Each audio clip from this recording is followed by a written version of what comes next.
Rapper and producer Sean Diddy Combs is facing disturbing new allegations this morning. Combs is now facing a second lawsuit accusing him of drugging and sexually assaulting a woman back in 1991. He's also accused of filming the entire assault. Kim died from pneumonia, but there's the first coroner's report that said it was ruled a homicide and they found toxins in her body to prove that she had been poisoned. He has people followed, he has people watched. I feel bad for the kids.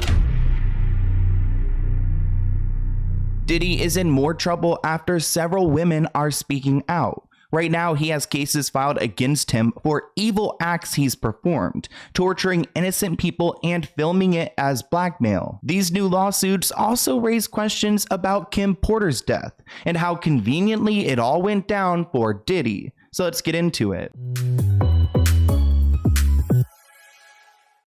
Diddy is facing some new allegations, and I don't know how he's gonna pay his way out of this one. It seems like Cassie coming forward with her story has inspired others to come forward with theirs, because now Diddy is getting sued for allegedly drugging and harming a woman back in 1991 and filming the attack. The complaint was filed in New York just days after Cassie filed a complaint against Diddy and then settled that lawsuit. The lawsuit names Diddy and his company, Bad Boy Entertainment, as the people at fault for drugging and then creating this revenge PORN. This lawsuit demands a trial by jury and seeks damages. The victim claims that they have a lifetime of damages as a result of being drugged and assaulted by these men. The victim's name is Miss Dickerson, and Diddy's lawyers claim that her story is made up and not credible. They say that this is a money grab and nothing more. Rapper and producer Sean Diddy Combs is facing disturbing new allegations this morning. Combs is now facing a second lawsuit accusing him of drugging and assaulting a woman back in 1991. He's also accused of filming the entire assault. A spokesperson for Combs is calling the allegations, quote, made up and not credible. Now, he can say that these allegations are made up and not credible. I mean, we've seen people take advantage of the system in this way before. But if Miss Dickerson has a file of this attack, I mean, she claims it was videotaped. I mean, it was back in 1991, so I don't know if she would still have this tape, but if she did, that's hard evidence. An attorney for Miss Dickerson was quoted saying, "We are privileged to assist our client as she courageously steps forward in an effort to hold Diddy accountable." They say that Diddy is not immune from liability because of his wealth and his fame, and there needs to be some accountability. And there's evidence that Miss Dickerson has been around Diddy because we've seen some clips of them together. She's appeared in some of his music videos. For example, she was in the music video Straight from the Soul. She claims that she agreed to a dinner at a Harlem restaurant with Diddy while on a school break. She claims that he intentionally drugged her, resulting in her being in a physical state where she could not stand or walk on her own. While at dinner, she left to use the restroom and left her drink unattended, which is when she believes that he drugged it. She also claims that he pressured her to take a puff of a blunt. Who knows what was in there, because from that point on, her memory is blank. They were driving to a music studio at this point, and she could not get out of the car. And at that point, Diddy proceeded to assault her. Because she was drugged at this point, she wasn't able to tell him no or even get him off of her. She claims that Diddy had filmed the incident because days later, a male friend revealed to Miss Dickerson that he had seen it, and she was horrified. At that point, she claims that her life went into a tailspin and she was admitted to the hospital for severe depression. She claims she has tried to file suits against him in the past, but prosecutors told her that they would need to have some witnesses, some corroboration, so she really was out of hope. And at that point, nobody was going to go and challenge Diddy. He was doing so well in the music industry. Nobody wanted to risk their careers or their lives trying to go against this man, so she backed off. She also stated she never wanted to be with Diddy. He tried to go after her a few different times, but she claims that she heard how he treated women, so she never wanted anything to do with him.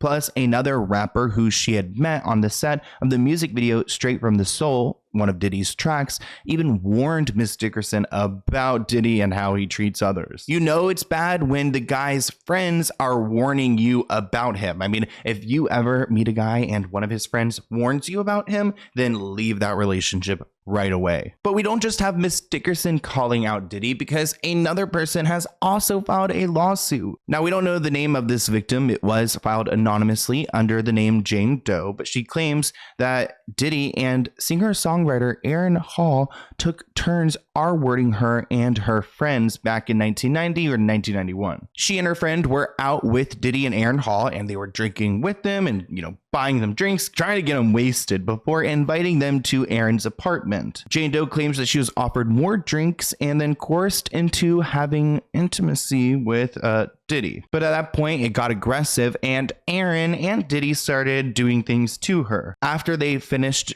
doing this, Jane Doe laid in bed and she was shocked and traumatized. As she was in the process of getting dressed, Aaron Hall barged into the room, pinned her down, and forced her to also have sex with him. Following the encounter, Jane Doe fled Aaron's apartment and got out of there. Days after the incident, Diddy allegedly visited the home where she and her friend were staying at, and she was quoted saying that he was irate and began assaulting and choking Jane Doe to the point that she passed out. Diddy was searching for Jane Doe's friend because he was worried that she would tell the girl he was with at the time what Aaron and he had done to them. So both Diddy and Aaron Hall are in trouble for this, and they both have a lawsuit filed against them. With all these lawsuits being filed against Diddy, it makes you question what else has he done. And Kim Porter was a big part of his life, his long-term girlfriend.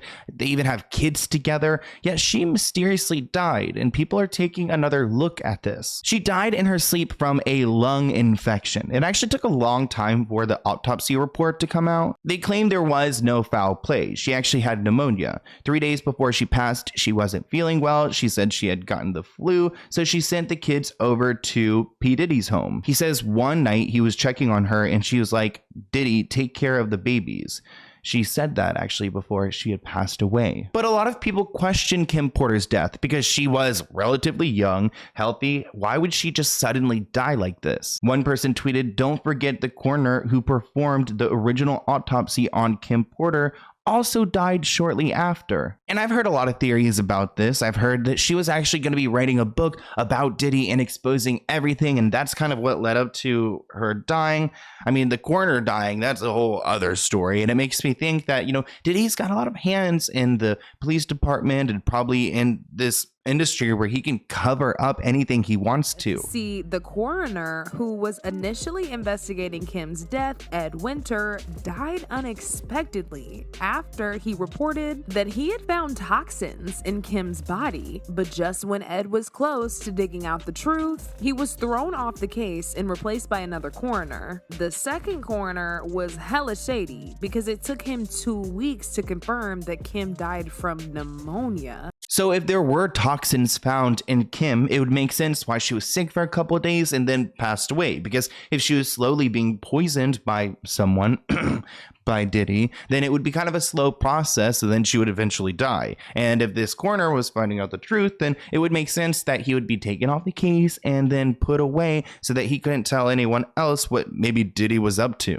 So let's break this down. I mean, why would Diddy want to get rid of Kim Porter, the mother of his children? Seems pretty evil, right? But I think we are dealing with evil. And like I said, there are rumors that Kim Porter was going to do a tell-all book, and that's why Diddy would want to get rid of her. Kim died from pneumonia, but there's the first coroner's report that said that she died. It was ruled a homicide, and they found toxins in her body to prove that she had been poisoned. They have poisons that create heart attack and pneumonia. Now, other people have entertained this theory. For example, Al B. Now, Kim Porter dated Al B, and he claims he doesn't believe that she died of natural causes. He says that she did not die of pneumonia. She was murdered. He received the call while he was on the way to the BET Awards, and he said, "I do know very clearly that Kim didn't just die all of a sudden over pneumonia. That's some BS. This is where I get in trouble." So he didn't want to say too much. And that theory about P. Diddy getting her hooked onto drugs doesn't sound that foreign, because we see a lot of celebrities get hooked onto drugs. I mean, even Britney Spears was like put on lithium at some point. And it seems like they like to put these celebrities on these drugs so they aren't fully aware and just kind of going through the motions. And I think maybe P. Diddy did it for control over her. Kind of like how there are theories that Beyonce could be on drugs because of Jay-Z. But again, that's another video, and we've talked about that before. Kim Porter was rumored to be writing a tell-all book. Now, this has been confirmed through various sources that knew Kim Porter. Kim Porter magically passed away. She passed away a couple of weeks after Halloween. She was looking good, feeling good. Nobody knew anything about it. She went to a doctor, right? She went to a doctor that gave her an IV. She passed away just days later from pneumonia. Kimora Lee herself, even a little while later, there are reports that she called for her case to be reopened because she was sure that something else had happened, that it wasn't natural. I do think there's a reason why Kimora has been outspoken about Kim Porter, because I think Kimora has seen a lot of the dark side of this industry. I mean, we've talked about her story with Russell Simmons, and it seems like there's just so many monsters out here, and she's got a lot of friends who are involved with these men, and she probably knows a lot more of the stories that, you know, what Diddy would do to her. So she probably wants this reopened because she knows there's some truth here. But also it's scary to challenge him. He's got a lot of power and he can make people disappear. Pneumonia is not a silent killer, I'll tell you that much. But that's when people started to turn to the doctor. Because if you remember from Cassie's complaint, Cassie actually said that every single time she was hurt, every single time she was so inebriated on drugs, every single time she may have OD'd, they didn't go to just any old doctor. He either had private doctors that Cassie had to go to because she had to share what was in her medical reports with Diddy at all time. This goes from internal exams, when she suffered from memory loss, concussions, everything that was in her medical chart was delivered directly to Diddy because he wanted to know what was going on in her head, in her body, everywhere. Do you really think that he didn't do that with Kim Porter? I think that the doctor Kim Porter went to was also one of Diddy's private doctors.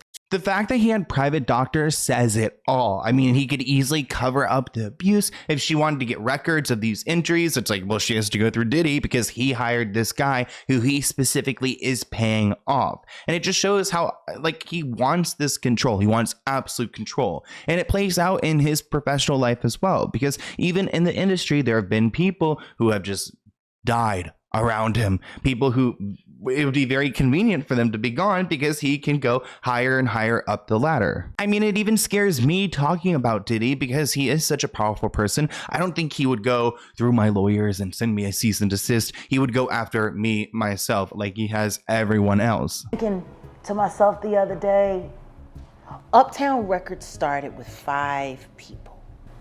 Andre Harrell, I'll Be Sure, Heavy D, and Puffy. And Kim was the longest working employee because she was there from the very beginning. She was Andre's personal assistant. Kim is dead. Heavy D is dead. Andre Harrell is dead. The only 2 left are Puffy and Al almost died. According to Jaguar Wright, it is not a coincidence that everyone who started Uptown Records with Diddy somehow ended up dead or almost dead under very mysterious circumstances. And even crazier is the fact that, according to Jaguar Wright, these people all died when they were in the middle of writing a tell-all book about their lives and careers, which would of course include Diddy. So they either slipped into a coma and died, or, in the case of Kim Porter, who was also Diddy's ex, caught a bug and died from pneumonia. So clearly this is a scary and dangerous man, and that's why it's imperative that we keep tabs on these different lawsuits being filed against him, because if any of them actually go through, then we have some kind of record of his chaos and his evilness. I think that's part of the reason why people are disappointed that Cassie had settled with him. I mean, I don't think that she settled just because she wanted a payout. I think she settled probably because it's scary. Her life is at risk. She's got a family to live for. So I would probably want to settle too if it's like either me, my family, my kids, or like death. So I think he's a really scary guy. I mean, I'm personally scared of him, and seeing what he's done to so many different celebrities, it makes sense why people are weary about speaking out against him. So I want to hear what you guys think in the comments below, and I'll see you in a new one soon. Bye, guys.